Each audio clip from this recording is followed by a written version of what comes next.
السلام علیکم جی، آپ دیکھ رہے ہیں سخن ٹی وی اور میں ہوں وقاص عزیز. امید کرتا ہوں کہ آپ سب ٹھیک ہوں گے، خیریت سے ہوں گے. آج میں شاعر سے بات نہیں کر رہا، آج میں شاعری پہ بات نہیں کر رہا. آج میرا کچھ مکالمہ جس شخصیت سے ہوگا وہ بہت ہی منفرد شخصیت ہیں اور بینگ اے کریٹو پرسن بھی بہت ہی ڈیفرنٹ ان کے ہاں ہمیں شیڈز دکھائی دیتے ہیں. ان کا تعارف کروانے سے پہلے میں آپ سے گزارش کروں گا سخن ٹی وی کو سبسکرائب کیجئے، لائک کیجئے، شیئر کیجئے زیادہ سے زیادہ اور اس مشن میں ہمارا ساتھ دیجئے. میرے ساتھ آج جو ہماری معزز شخصیت موجود ہیں، یوں تو وہ بہت چھوٹی سی ہیں لیکن انہوں نے کام بہت بڑے بڑے کر دیے ہیں. اور ادب کے ایوانوں میں وہ کہتے ہیں نا، کس شیر کی آمد ہے کہ رن کانپ رہا ہے، وہ والا کام انہوں نے کیا ہے. میری مراد محترمہ رابعہ رباح صاحبہ سے ہے. ان کا نام بھی جو ہے وہ اتنا بھاری بھرکم ہے کہ بندوں کے میرے تو مطلب میں گنجے گرام آیا کے ساتھ حاضر ہوں، کئی لوگ ڈول ڈال جاتے ہیں. کیسی ہیں میڈم آپ؟ ٹھیک ہے، خیریت سے؟ اللہ کا شکر. سب سے پہلے تو یہ کہ یہ ربا نہیں ہے، یہ ربا ہے. ربا ہے، مجھے پہلے پتا تھا کہ میری ربا ہے. غلطی. اور دوسرے یہ کہ ہاں، اتنی زیادہ آپ نے تعریف کر دی ہے، مجھے لگ رہا ہے کہ میں نے کوئی نا سرحد فتح کر لی ہے اور کشمیر ہمارا ہو گیا. خدا شاہد ہے کہ جس ماحول میں رہ کر آپ نے افسانے پہ جو کام کیا ہے وہ کشمیر فتح کرنے کے برابر ہی ہے. چلے میں آپ کی بات مان لیتی ہوں. آپ نے بڑا وہ زومانی سا ہوں کیا ہے. مان نہیں رہی نا، اس لیے. صحیح ہے، صحیح ہے. آئیڈیا کیسے آیا؟ افسانے کی جانب متوجہ کب ہوئی آپ؟ افسانے کی جانب متوجہ یہ نہیں کہہ سکتے. آئیڈیا بھی میرے پاس نہیں تھا، مجھے ایک ادارے نے ہائر کیا تھا کام کے لیے. لیکن بعد میں اندازہ ہوا کہ ادارے جب کام کرواتے ہیں وہ خود سائٹ پہ ہو جاتے ہیں، آپ کام کرتے رہتے ہیں، آپ کی محنت کو کیسے استعمال کیا جاتا ہے. آئیڈیا ان کا تھا، کام میں کرتی رہی. بس یہ تھا کہ فائنل ڈیسیژن میں نے لے لیا تھا کہ مجھے یہ کام چونکہ میں نے کیا تو میرا حق ہے، میرا رائٹ ہے اور اسے میں ہی شائع کرواؤں گی. تو بس اس وجہ وہ کام ہوتا رہا. کام سے آپ جب خود افسانہ لکھ رہے ہیں آپ کو عشق ہو جاتا ہے. اور نمبر 2 جب قاسمی صاحب پہ ایم اے کا تھیسس کیا اس ٹائم اندازہ ہوا کہ افسانے پہ بہت کم کام ہوا اس حوالے سے، اور اس کے بنسبت شاعری پہ بہت کام ہو چکا تھا انڈیا پاکستان دونوں میں. مطلب اب تو خیر وہ حالات نہیں ہیں جو آج سے 15 سال پہلے تھے. تو اب پوری دنیا میں اردو اور طرح سے دیکھی جا رہی ہے. پہلے پوری دنیا میں اردو مخصوص تھی برِ صغیر کی حد تک، اب پھیل چکی ہے، بہت چینج آ گئی ہے. صحیح صحیح. آپ نے بہت دبنگ انداز سے مطلب اپنے کام کون کیا، یہ بڑی اچھی بات ہے. مجھے بہت اچھے لگتے ہیں ایسے لوگ. آج ہم جب افسانے کی تخلیقی جہتیں اور پرتیں کھولنے کی کوشش کرتے ہیں تو پہلا جو ہمیں نظریہ ایک رویہ دیکھنے میں آتا ہے فیزز میں. پہلا تقسیم، دوسرا آپ کے ہاں جو علامتی سطح پہ ضیاء رجیم دکھائی دیتی ہے یا 71 فال آف ڈھاکہ. تیسرا پھر ہم 9/11 کے بعد کی کہانی ڈالنے کی کوشش کرتے ہیں اور اسے ہم نئی کہانی کی بات دینے کی کوشش کرتے ہیں. جدید کہانی، جدید نثر پہ میں بعد میں آؤں گا، لیکن نئی کہانی کی بنیاد ہم اس کو دینے کی کوشش کرتے ہیں، نام دینے کی کوشش کرتے ہیں. نئی کہانی کیا پاکستان میں لکھی جا رہی ہے؟ اردو افسانے میں اس وقت نئی کہانی اپنا وجود رکھتی ہے؟ بالکل رکھتی ہے، لکھی جا رہی ہے.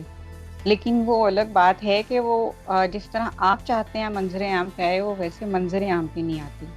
لیکن کچھ کیوں؟ چیزیں آ بھی گئی منظر عام پہ. وہ بہت ایک شجر ہوتے ہیں، اس کی چھاؤں میں کچھ چیزیں چھپ جاتی ہیں. تو بھی ہمارے پاس شجر ہیں کچھ ایسے جن کی چھاؤں میں وہ نئی کہانی چھپ گئی ہے. ہاں، اور وہ آہستہ آہستہ لیکن بنانے والوں نے اپنی جگہ بنا لی ہے. اور وہ جو اگر آپ چاہتے ہیں کہ جو انٹرنیشنل لیول پہ ہم دیکھتے ہیں سائنس کے حوالے سے جو نئی مطلب ہم نے جتنی جدید ترقی کی ہے اس حوالے سے وہ کہانی میں آئے، وہ آ رہی ہے لیکن ہمیں نظر نہیں آ رہی.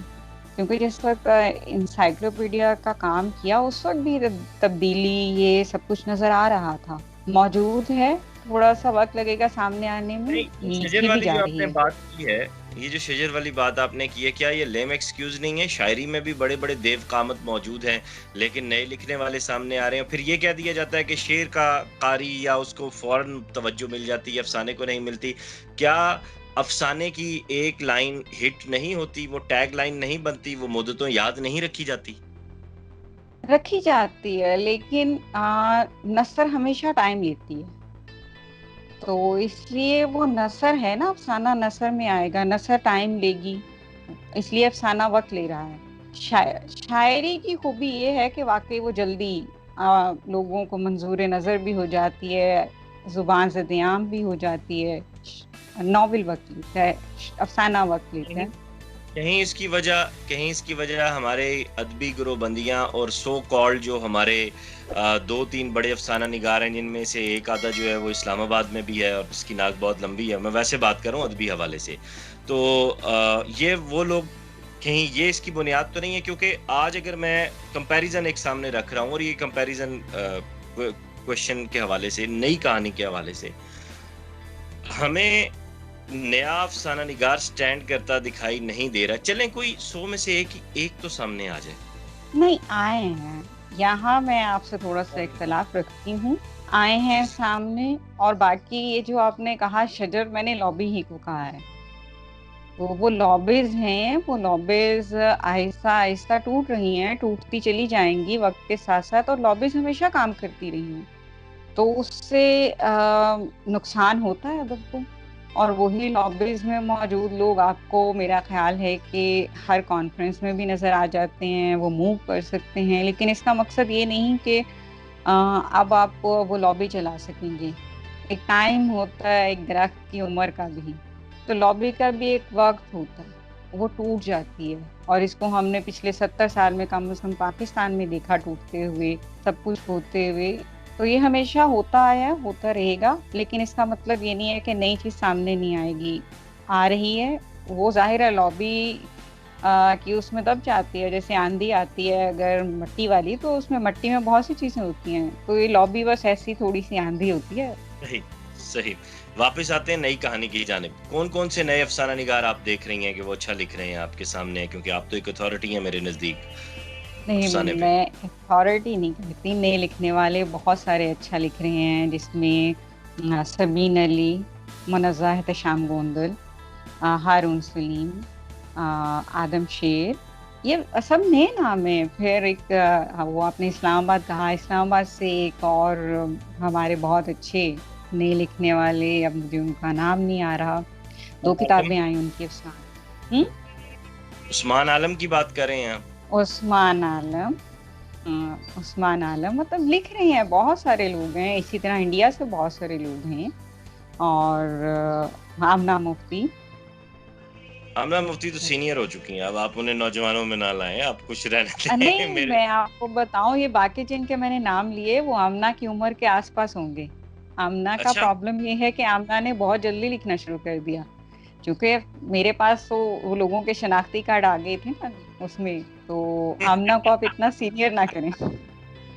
آپ ان افسانہ نگاروں کو بھی دیکھیں جنہوں نے ادبی کتابوں میں، تنقید میں، اپنی عمر ہر 2 سال بعد وہ کم کر دیتے ہیں، اور ہر پچھلے تھیسز میں آپ اٹھائیں ان کی عمر 2 سال زیادہ ہوتی ہے، اور یہ خالصتاً ایک زنانہ بیماری تھی جو مردوں کو لاحق ہو چکی ہوئی ہے۔ صحیح، صحیح۔ اچھا، کہیں ایسا تو نہیں کہ شاعری کو سوشل میڈیا جیسا پلیٹ فارم ملا اور وہ بہت تیزی سے نئے نام سامنے آئے، تو افسانے کو کوئی ایسا پلیٹ فارم نہیں مل سکا؟ نہیں، افسانے کو پلیٹ فارم ملا، یہ جو اردو افسانہ فورم ہے، جرمنی سے چلا رہے ہیں قمر صاحب، تو وحید قمر نے پچھلے 5-7 سال سے بہت کام کیا افسانے پہ، اور وہ نئے افسانہ نگاروں کو بھی لائے، سینئرز کو احترام بھی دیا، تو ایسے انٹرنیٹ پہ اب تو بہت سارے لوگ پلیٹ فارمز ہیں، اگر شاعری کو ہم کہیں ہم گلا نہیں کر سکتے، لیکن چونکہ نثر ہے، نثر کہیں بھی ہوگی، وقت مانگتی ہے۔ آپ ایک غزل چند سیکنڈز میں پڑھ سکتی ہیں، آپ کو افسانہ پڑھنے کے لیے کم از کم 3 سے 5 منٹ درکار ہوں گے، مختصر افسانہ پڑھنے کے لیے، صحیح۔ لیکن نئی نئی کہانی کن بنیادوں پر استوار ہوتی ہے؟ کیا اس میں سٹائل کا ڈیفرنس ہے؟ کیا اس میں کرافٹ کا ڈیفرنس ہے؟ کیا اس میں پلاٹ کا ڈیفرنس ہے؟ کیا اس میں کوئی نیا تخلیقی تجربہ عود کر آتا ہے جس کی وجہ سے ہم اسے نئی کہانی کہتے ہیں؟ یہ سب چیزیں ہوتی ہیں جو آپ نے کہی نا. نئی کہانی میں ہم ہر چیز ٹیکنیک کو نئے طور پہ استعمال کرتے ہیں. کہانی کی بنیاد کو ہر دیتے ہیں نیا رنگ، اور مطلب یہ سب چیزیں موجود ہوتی ہیں تو اس کو نیا کہا جاتا ہے. کچھ موضوعات تقاضا کرتے ہیں آپ سے، کچھ موضوعات ایسے ہوتے ہیں جو آپ سے آٹومیٹیکلی پوری چینج کروا دیتے ہیں کہانی کی پرانی بنیاد کی. تو اس صحیح طرح سے وہ صحیح. نئی کہانی بلڈ ہو میں رہی ہے. ہلکا باب ذوق لاہور کا ایک اجلاس اٹینڈ کر رہا تھا، اس میں افسانہ نگار غالباً ظہیر عباس تھے اور محمد عباس میرے خیال ہاں سے. بالکل، بہت اچھے افسانہ نگار، وہ بھی نئے لوگوں میں شامل ہیں. جی بالکل. اب ان کی کہانی کچھ ایسے تھی کہ ہر 2 پیراگراف کے بعد نئی کہانی شروع ہو رہی تھی. افسانہ تھا وہ، اور اس افسانے کے اندر یعنی آپ 25 لائنز کے بعد نئی 25 لائنز، نیا پلاٹ، نئی ساری چیزیں. اور یوں کہا گیا کہ یہ ایک نیا تجربہ ہے افسانے میں، اور مغرب میں بہت سارے تجربے ہو رہے ہیں. کیا پاکستانی افسانہ نگار کا یا اردو افسانہ نگار کا مغرب سے متاثر ہونا بہت ضروری ہے؟ پہلا سوال. اور دوسرا سوال یہ ہے کہ ہم اگر حیات کی سطح پہ بھی تجربہ کرنا چاہتے ہیں تو ہم اپنی لوکیل کو لے کر کیوں نہیں کرتے؟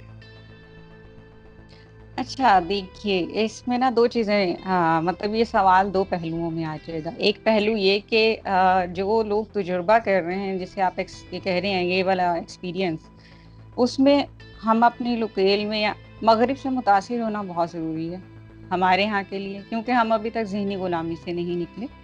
مطلب اگر ہم ذہنی غلامی سے نکل آئیں تو ہم شاید اس میں کام کر لیں. یا ہم تاریخ کے ساتھ جڑے ہوئے ہیں یا ہم ذہنی غلامی کے ساتھ جڑے ہوئے ہیں، اور کہانی اسی طرح وہ بن رہی ہے. باقی ایک دوسرا جو طبقہ ہے کہانی میں تجربہ کرنے والا، وہ خالصتاً ایک جو نصاب سے منسلک ہے. ہمارے ہاں ان کے ہاں کہانی کے تجربات بہت نظر آ رہے ہیں. کیونکہ وہ ایک روایت کے ساتھ چلے آ رہے ہیں. وہ اب آپ اس کے تجربے کو خالصتاً ایک کریٹو تجربے کے ساتھ ملا نہیں سکتے میری نظر میں کسی کو بلیم نہیں دیتی. ان کا ایکسپیرینس جو ہوگا وہ بالکل ایسے ہوگا کہ مطلب ایک ایٹم بام بنانے کے لیے آپ کو جیسے پوری تعلیم حاصل کرنی پڑتی ہے، آپ کو 1 to all سب جاننا ہے. اور ایک کریشن ہے جس میں آپ کو جاننا ضروری نہیں ہے، وہ الہام ہے. اب آپ ان دونوں کا کمپیریزن نہیں کر سکتے. تجربات دونوں طرح کے ہو رہے ہیں. جو کیفیات مطلب وہ لوگ بھی کر رہے ہیں جو نصاب سے منسلک نہیں ہیں. جو نصاب سے منسلک ہیں ان کے تجربات کا لیول اور ہے، اس پہ میں بات ہی نہیں کرنا چاہتی. صحیح. اچھا، بیانیہ سطح ہو گئی، تجریدی سطح ہو گئی، علامتی سطح ہو گئی، اسلوب کی یہ جو مباحث ہیں، یہ 4-5 مخصوص قسم کے جو مختلف گروہان ہم انہیں کہیں گے جو ان کے ساتھ جڑے ہوئے ہیں، ان سے باہر افسانہ کیوں نہیں آ سکا ابھی تک؟ اور اگر باہر آنا چاہے تو اس کے لیے پھر کیا کوئی نئی اسلوبی سطح دریافت کرنے کی کوشش کی گئی؟ اچھا، یہ آ نہیں سکتا جہاں تک میرا خیال ہے. بالکل ایسی ہے جیسے کہانی آدم سے شروع ہو گئی تھی. ہمیں انہی 3-4 چیزوں کے ساتھ چلنا ہے، اور جب آئے گا نا اسے ہم فوراً سے مسترد کر دیں گے، کیونکہ وہ بالکل ایک نئی چیز ہوگی. اور اول تو یہ بیانیہ اور مکالمہ اور اس سے باہر ہی آ نہیں سکتا کہ ہم، کیونکہ انسانی زندگی اسی کے تھرو گزار رہے ہیں، اسی پہ چل رہے ہیں. اور اگر کہیں اس سے الگ ایکسپیرینس ہوا ہے تو وہ میرے نالج میں نہیں ہے. مطلب میں نجم ثاقب صاحب نے ایک، وہ سول سروس سے ہیں، پاکستان کے مختلف ممالک میں سفیر بھی رہے ہیں اور اس وقت بھی اس میں ہیں، وہ شاعر بھی ہیں بہت اچھے. انہوں نے ایک ناول لکھا تھا. میں جب سے آپ سے بات آغاز ہوئی ہے، بیچ میں جب یہ نقطہ میرے ذہن میں آیا، میں تب سے اس کا نام یاد کر رہا ہوں. میری اصل میں لائبریری ساری پیک پڑی ہوئی ہے لاہور میں. اس ناول کی خاصیت یہ تھی کہ وہ اختتام سے آغاز ہوا تھا. جو آخری سین تھا اس کا، انہوں نے وہاں سے وہ اس کا پہلا سین رکھا تھا. اور منشا یاد صاحب کا وہ آخری میرے خیال سے ایونٹ تھا جو انہوں نے پریزائڈ کیا تھا، اور اس میں انہوں نے یہ بات کی تھی کہ یہ ٹیکنیک اگر پاکستانی افسانہ نگار بھی اپنائے تو اردو افسانے کو بہت بڑے بڑے افسانے مل سکتے ہیں. مجھے یہ بات یاد آئی. تو ہم کیوں نہیں اس طرح کا تجربہ کرنا پسند کرتے؟ میرا خیال ہے اس طرح کے تجربات ہوئے ہیں. مطلب اب آپ یہ بہت خوبصورت ٹیکنیک ہے, یہ بہت خوبصورت ٹیکنیک ہے, باہر بہت استعمال ہوئی ہے مغرب میں, اور افسانے میں یہ تجربات ہوئے ہیں. وہ مسئلہ یہ ہے کہ یار اب 500 افسانہ نگار کم از کم کی بات کر رہی ہوں, کیونکہ انڈیا میں ایک صاحب کام کر رہے ہیں, ان کے بقول تو 5000 افسانہ نگار یا کہانی کار موجود ہیں, وہ تھیسس کر رہے ہیں اپنا نا افسانے پہ. تو صحیح, اگر میں اس کو کم کر کے بھی کہانی اور افسانے کو الگ کر کے 500 بھی کر دوں, تو ان 500 میں 10-12 لوگ ایسے موجود ہیں, وہ کاری میسر نہیں نا مطلب آپ کو. اور اگر آپ کو اس وقت آگے جانا ہے تو نئی چیزوں کے ساتھ مل کے جانا ہے. پھر آپ کی اگر کوئی لابی دیکھ لے, یا وہ ہمیشہ سے ہوتا آیا کہ ایک اچھا لکھنے والا ہمیشہ نالا یہیں پہ ہے کہ آپ کو لابیز آگے نہیں آنے دے رہی ہیں. اچھا اور لابی کی آپ میرا بات کر خیال رہی ہے ہیں, یہ تو بھی اس کا مطلب یہ ہے انہی چیزوں میں دب گئی یہ ساری صحیح چیز. لیکن یہ ٹیکنیک صحیح میرے نالج کے مطابق استعمال ہوئی ہے. صحیح. اور بہت اچھا خوبصورت. صحیح. خواتین افسانہ نگاروں کو بھی انہی مسائل کا سامنا کرنا پڑتا ہے جو خواتین شاعرات کو؟ اس کے لیے خاتون ہونا ضروری ہے, افسانہ نگار یا شاعرات ہونا ضروری نہیں ہے. سبحان اللہ سبحان اللہ سبحان اللہ. ذہانت آمیز جوابات ہے, میں چپ کر جاتا ہوں. میں اب اس پہ اگلا سوال کیا کروں. بہرطور جدید افسانہ کیا ہے؟ اتنا مشکل سوال کیا آپ نے جان بوجھ. نہیں جدید افسانہ تاحال تو یہی ہے. دیکھیں میرے نزدیک تو جدید افسانے میں نا مبشر صاحب جو لکھ رہے ہیں وہ بھی جدید افسانہ ہے. اقبال خورشید جو لکھ رہے ہیں وہ بھی جدید افسانہ ہے. 100 منٹ کی کہانی, 100 لفظی کہانی, اور اس ٹائپ کی مختصر ترین ہے نا, جدید ترین یہ ہے. پھر اس میں جو موجود وقت کی تبدیلی کے ساتھ آنے والے تبدیل موضوعات, وہ مختلف افسانہ ہے. چونکہ ہم ابھی تک ان موضوعات کو ٹچ کیا لیکن پسند نہیں کرتے, لیکن وہ جدید ہے.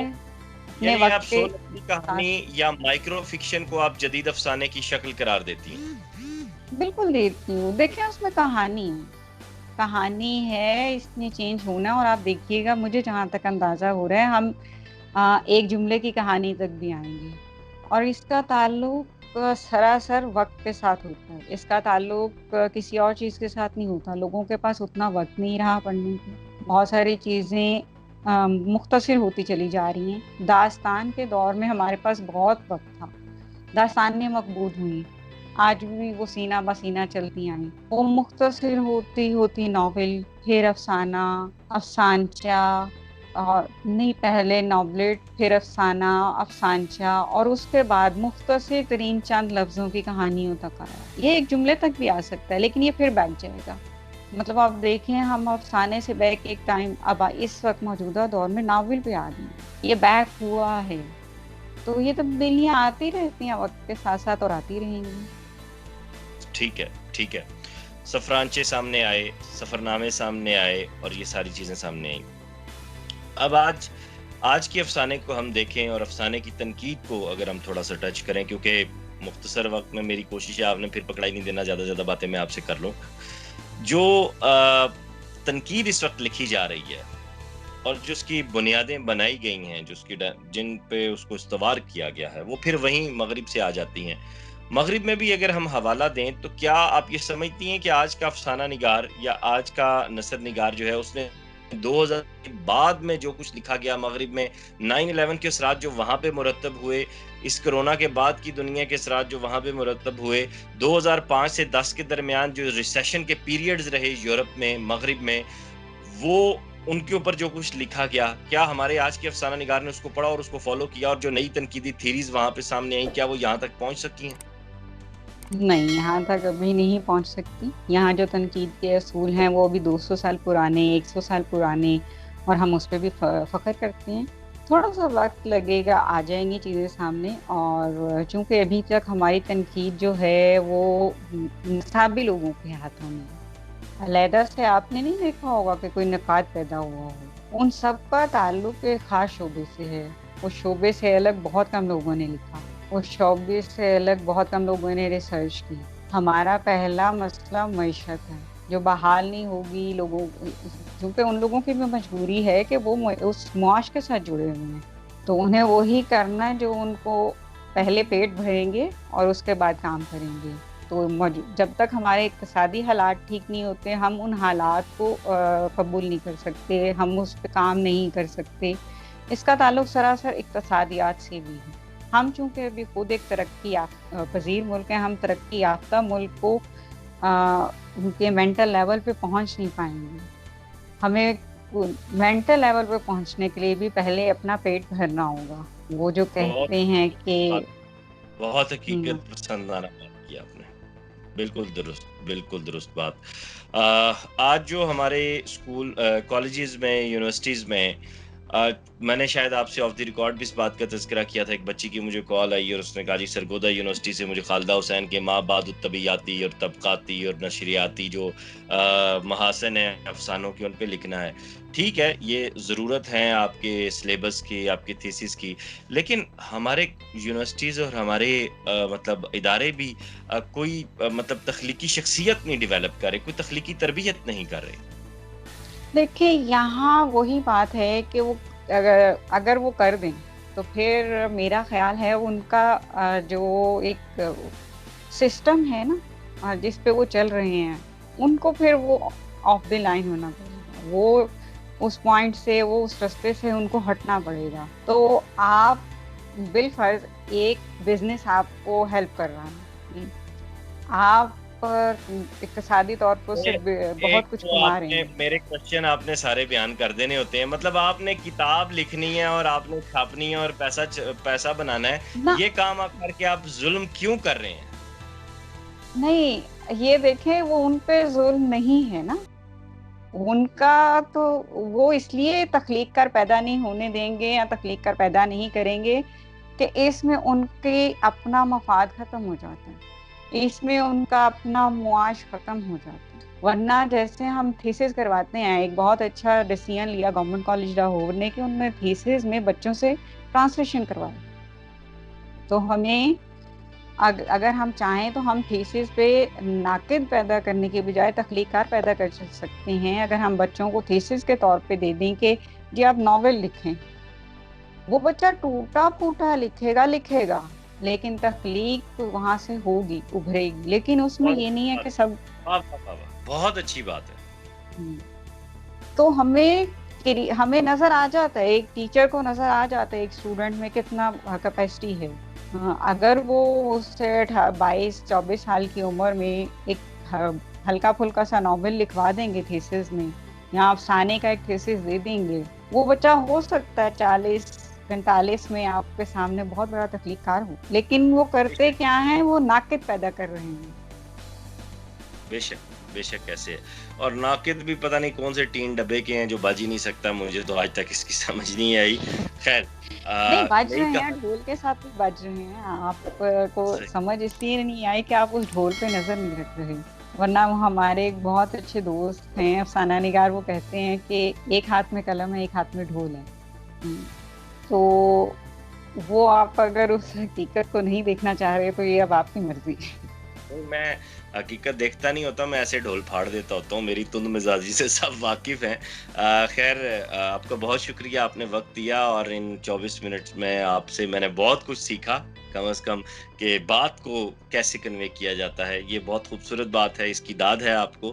اور انشاءاللہ تعالی افسانے پہ میں چاہوں گا کہ میں آپ سے مختلف سیشنز کرتا رہوں، کیونکہ جو استاد کر رہا ہے وہ اس کا کام ہے، جو مجھے کرنا ہے وہ میرا کام ہے. میں یہ اپنے دیکھنے والوں سے گزارش کروں گا کہ میں یہ سمجھتا ہوں کہ باقاعدہ بھاری بھرکم تھیریز کو ڈیولپ کرنا اور ان کو دوسروں کے سروں پہ مسلط کرنے سے بہتر ہے کہ آپ کسی کے ساتھ ایک اچھی نشست کر لیں، ایک اچھے مصرے پہ بات کر لیں، ایک اچھے افسانے پہ بات کر لیں. میم رابعہ سے ہم مزید بھی ٹائم لیں گے اور ہماری خواہش ہوگی کہ اس وقت جو افسانے کے کرافٹنگ کے حوالے سے اور موضوعات کے حوالے سے کچھ الگ سے ہمیں سیشنز کے لیے وقت دیں، تو کیا آپ ہمیں وقت دیں گی؟ انشاءاللہ.